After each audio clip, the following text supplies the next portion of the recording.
Hey friend, Andrew here. Today we're going to talk about audio cables, so let's roll the intro.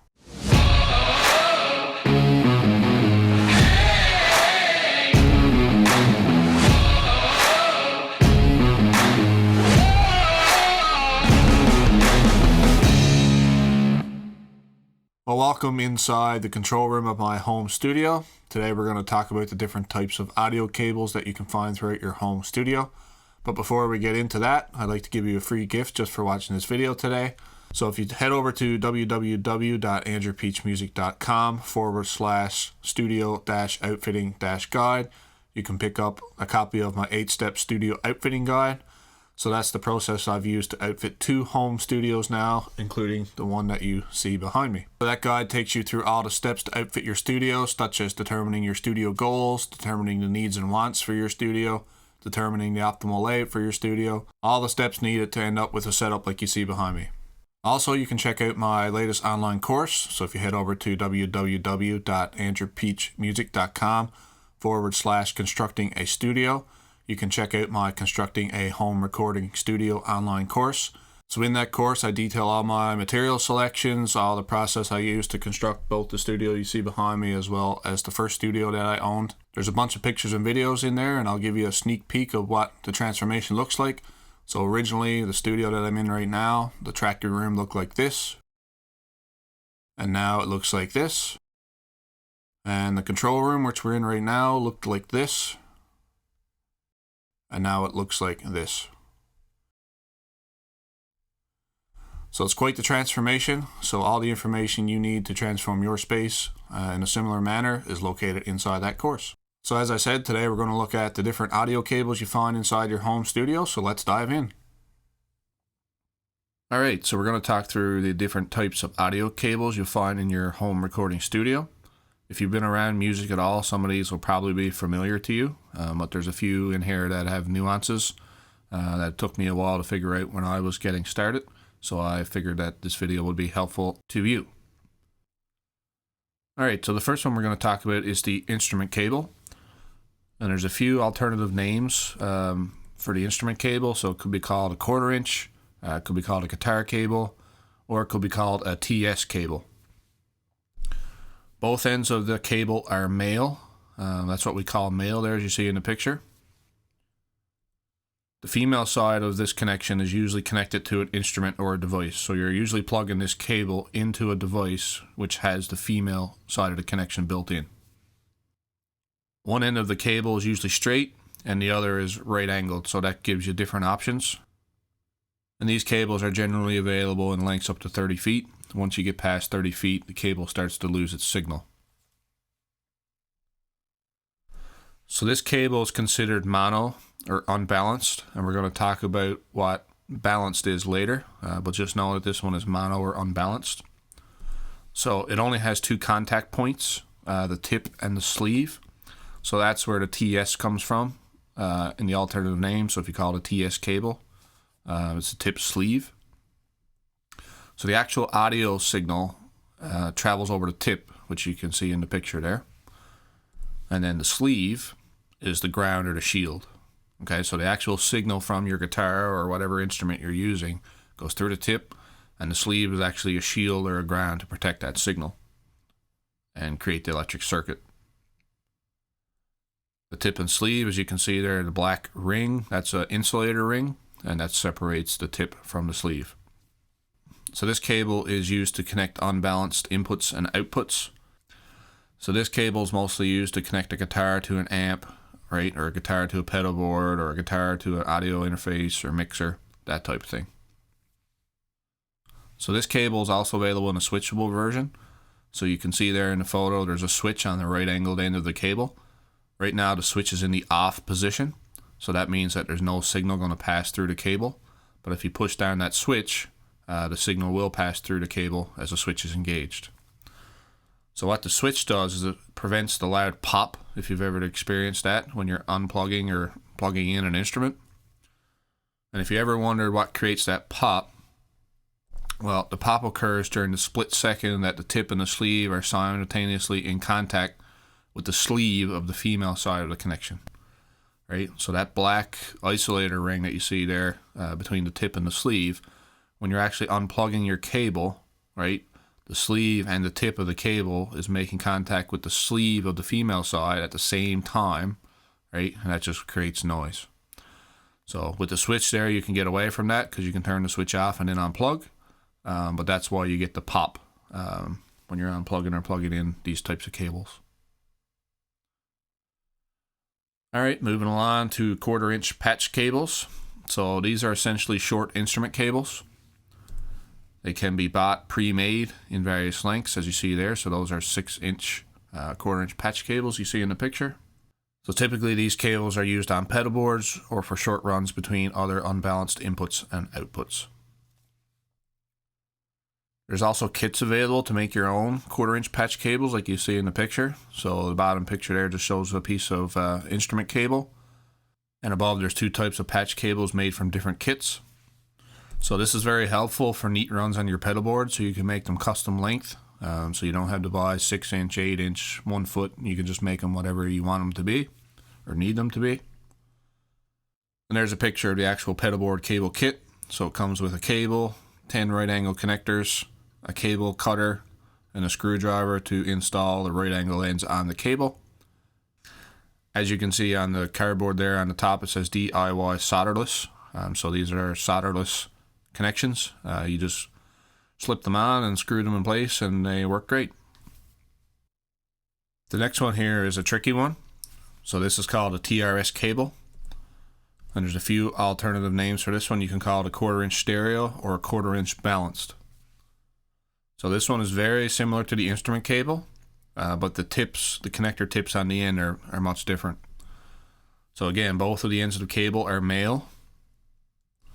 The female side of this connection is usually connected to an instrument or other device, but not always, and we're going to discuss that shortly. The ends of the cable can be straight or right angled. In this case, both are straight.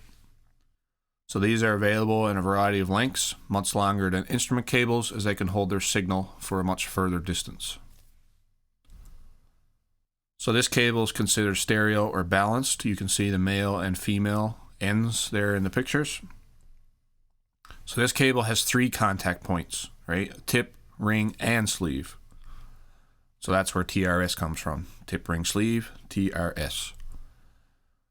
So the audio signal travels over the tip and the ring. Okay, so the tip is positive, the ring is negative. That really doesn't matter. The sleeve is still the ground and the shield. The tip, ring, and sleeve are separated by insulation rings. So you can see 2 rings in this one instead of 1. And this cable is mostly used to connect to and from stereo or balanced line inputs or outputs. Okay, so this one's obviously different than the instrument cable. It's got the extra ring there. So there's 2 wires in the cable carrying signal rather than 1 for the instrument cable. So that means the cable can be much longer as the signal doesn't degrade over the long distances the same as the instrument cable does. So there's a few other places where TRS connectors are found. So TRS connectors and heavier gauge wire are used for speaker runs, and these are typically called speaker cables. Headphone extension cables also use TRS connectors, as you can see there in the picture. So one side is male and the other side is female. And if you look on the female end there, you can see the word stereo written on it. So you know then it's a TRS or a balanced connector. And some patch cables need to be stereo or balanced, right? As you can see there in the picture. So there's a right angle TRS patch cable. And some guitar pedals have stereo inputs and outputs. So that's actually where this cable is from, one of my stereo guitar pedals. The next one is the headphone cable. So alternative names for this one is 1/8 inch, right? So we just talked about 1/4 instrument and 1/4 TRS. Now we have 1/8. So that's the size of the end connector. So the end of this cable is typically male. As you would know, everybody's had a set of headphones of some sort. The female side of this connection is usually connected to the device, right? So back when, your phone still may have a headphone jack, you plug your male end of your cable into your female side of your device. The end of the cable is either straight or right angled. You can get both. And similar to a TRS cable, the connector on the end has a tip, ring, and a sleeve separated by 2 isolation rings, which you can see there in the picture. So basically it's just a mini version of the TRS cable that fits obviously in our phones and smaller devices, that type thing. Now we move on to another common cable. So this one is called an Xlr cable, and you may have heard it being called a microphone cable. These are available in a variety of lengths, and one end is usually male and one end is usually female, as you see in the picture. So the male end has the 3 prongs sticking out, and then the female has the 3 ports where those prongs get inserted. So this cable is also considered stereo or balanced, right? So there's 2 conductors in the cable that are carrying signal. And there are 3 pins and slots on this cable, right? So remember on the TRS cable we had tip, ring, and sleeve. Well, here we have 3 pins and they're essentially the same thing.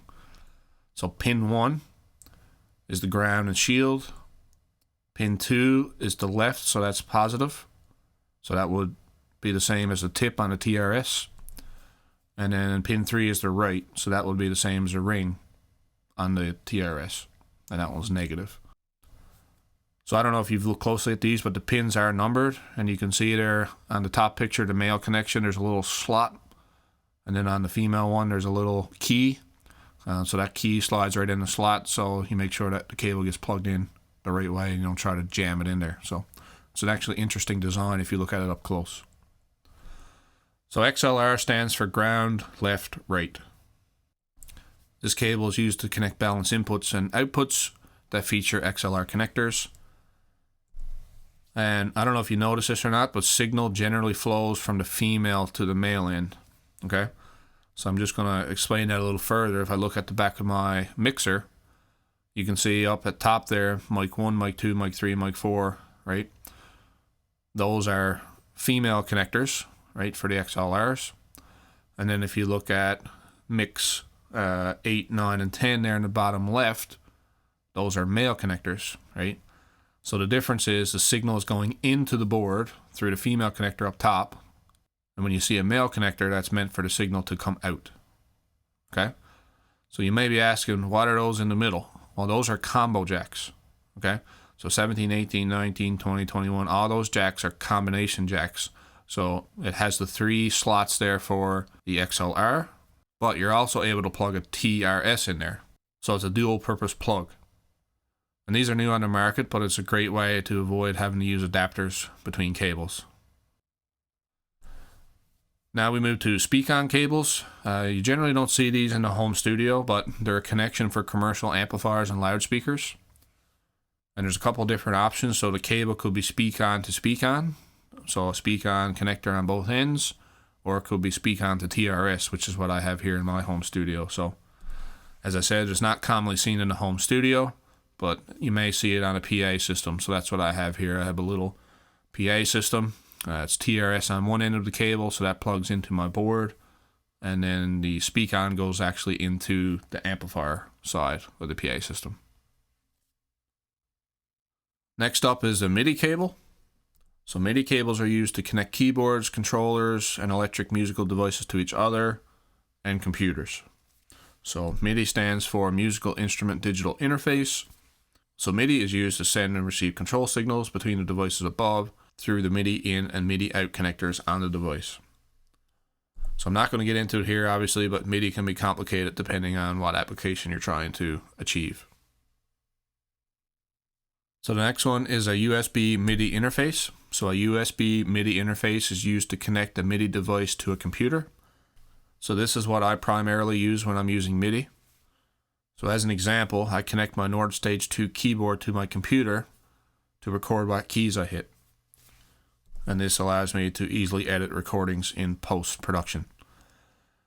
So when I'm playing keys, I record the MIDI signal from my keyboard to my digital audio workstation, and then I edit what keys I hit in case I hit a bad note, and then I actually send that signal back through MIDI to my keyboard, through the sound engine on the keyboard, and then back to my digital audio workstation through a 1/4 inch instrument cables and XLRs, and then I get a nice clean track that's already edited.